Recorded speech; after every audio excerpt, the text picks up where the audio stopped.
Coaching is something that is a trained skill. About 4 years ago or so, I hired a personal coach to help me with my business. I want to grow my business. I want to grow it locally. Instead of having to travel throughout the world, I want to try to develop my business. So I hired a personal coach. The person was up in Canada. I worked with this individual over the telephone every 2 weeks. To kind of give you an idea of how it went, she got on the phone with me and she says, "So Brad, what is your goal?" I says, "Well, I'd like to develop more business in my own community, so I can travel less." She goes, "Wonderful." She goes, "So how are you going to do that? What's your thought about that?" Well, I said, "I need to just expose myself more to the community so they know what I do." She goes, "Where can you go to expose yourself to this business community, this group that you want to get to?" I said, "Well, I could probably go to a Chamber of Commerce event because that would probably be a good outlet." She goes, "Great. Where is one?" I said, "Well, in my town, Bellevue, they actually have one coming up next week, next Wednesday, and I could probably go to that." She goes, "Wonderful. Are you willing to do it?" I said, "Absolutely." She goes, "What are you going to do when you get there?" I said, "Well, I'm going to go in and I'm going to network." She goes, "Well, what does network mean to you?" I says, "Well, I'm going to walk in. I'm just going to tell people about me." She goes, "How many people?" I went, "I don't know." She goes, "Well, give me a number. How many people are you willing to commit to talk to?" I said, "How about 6? She goes, "Great, 6. Now, when you talk to them, what are you going to say about you?" I says, "I don't know. I'll just tell them about me." She goes, "Well, specifically, you're only going to have maybe 20 seconds, maybe in a total length, maybe 2 minutes to have a conversation. So what is it that's going to come out of your mouth that's going to inspire and motivate them in order to want to do business with you?" I said, "I got nothing." So she said, "Okay, well, let's work on an elevator speech." So I worked on a 2-minute elevator speech that really, really got to what my business is all about. We got that taken care of. She goes, "Now, when you walk away from this person, what are you going to leave them with? How are they going to remember you? How are they going to get a hold of you? How are they going to contact you?" I said, "I'm going to give them a business card." She said, "Does your business card say exactly who you are and what you do?" And I picked it up, I looked at it, and it had my company logo, my company name, it had my name on it, and that was about it. She goes, "How are they going to remember you? They're going to have 20 cards maybe in their hand. What's going to separate you? How are they going to remember you?" I said, "Got nothing again." So I ended up redesigning my business card so it talked more about my business and what I did. She says, "What's the end result? What are you looking for to occur out of this Chamber of Commerce event?" I said, "Well, I'd like to walk away, again, with 6 people who I've got to contact and talk to. And I'd like to be able to follow up with them. I'd like to send out some proposals, end up with at least 2 new clients from that experience." She goes, "Okay, so what I hear you say is you are going to go next week, next Wednesday, to a Chamber of Commerce event, correct?" I said, "Yes." "You're going to talk to 6 people." I said, "Yes." "You're going to give them your elevator speech and hand them a business card." I said, "Absolutely." So you're going to follow up with all of them, and you're going to send out some proposals, and you are going to get 2 sales from that. Is that what I hear you say?" And I said, "Absolutely." Well, guess what I did? I got to the Chamber of Commerce event, I walked in the door, I walked around, I located 6 people. I actually found 5 pretty easily, did the 5, and what was I doing? Walking around going, "Where's 6? Okay, where's 6? I came away from it, gave my business cards out, did everything I said I was going to do, followed up. I ended up getting 2 accounts from that particular event. If I had not had the coaching, if that person had not driven me to clarity and to a particular goal, I would have walked in that door completely accidental. I would have walked in, "Hey, how you doing?" And it would have been absolutely a disaster. The coach, for me, provided me with tremendous clarity and tremendous vision about what it is I was going after and helped me clarify how I was going to achieve it. That is what coaches do. When your employees wake up or when you wake up, the idea is to create more intention for each day. Because see, it's interesting that we will plan sometimes 6 months in advance. We'll plan a 2-week vacation methodically, every ounce of it.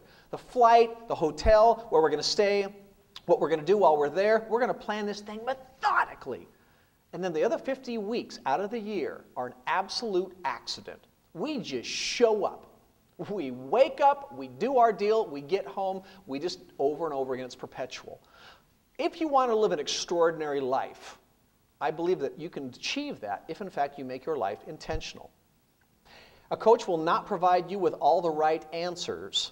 Instead, they will ask all the right questions. That's the blank to fill in. They're going to be great at asking questions. That's what I'm going to ask you to do.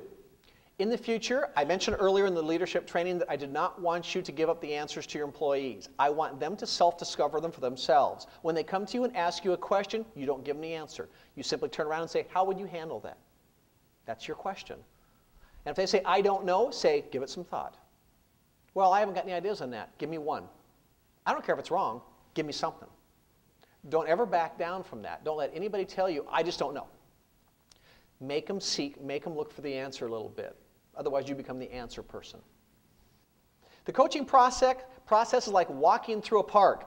Imagine this. You're walking through a park. You are side by side. You're not pushing the employee. You're not pulling the employee. They are side by side. Right here. We're walking through the park, and we come to a Y in the path.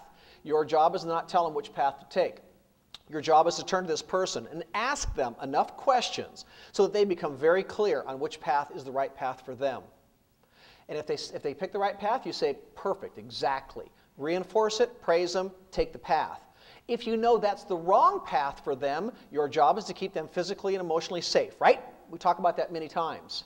Your job is to protect that person. If you know it's the wrong path, what you would do is what I call a reflective statement. You'll hold the mirror up to them and you'll say, let me see if I understand you properly. You're telling me you're going to take the path to the right because of these reasons. Is that what I hear you say? And see, they might hear their own wisdom back and they might go, oh, wait a minute.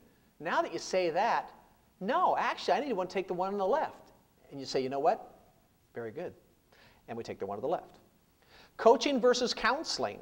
Counseling is about going back into someone's past and trying to do some emotional healing so they can move forward. Counseling is totally fine. If you want to go to counseling, that is okay. But this is not the process we're talking about here. Coaching is always about the future.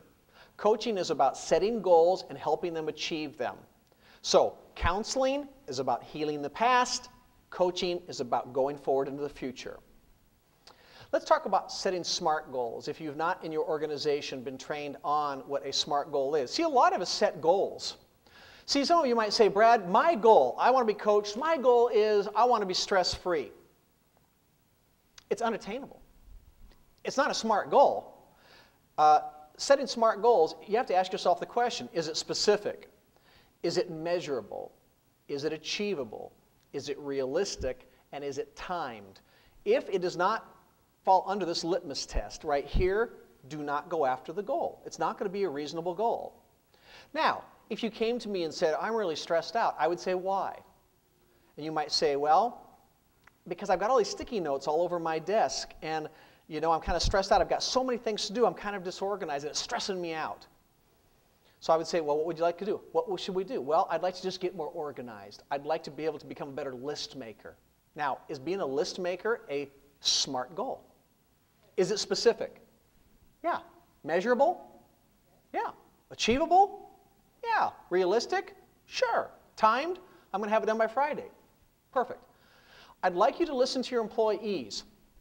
As they are setting goals for themselves, or as you are setting goals for you, run that litmus test past every single goal and make sure that it fits into that category. If it does not fit under the SMART category, you're setting yourself up for failure or you're setting them up for failure because it's unachievable.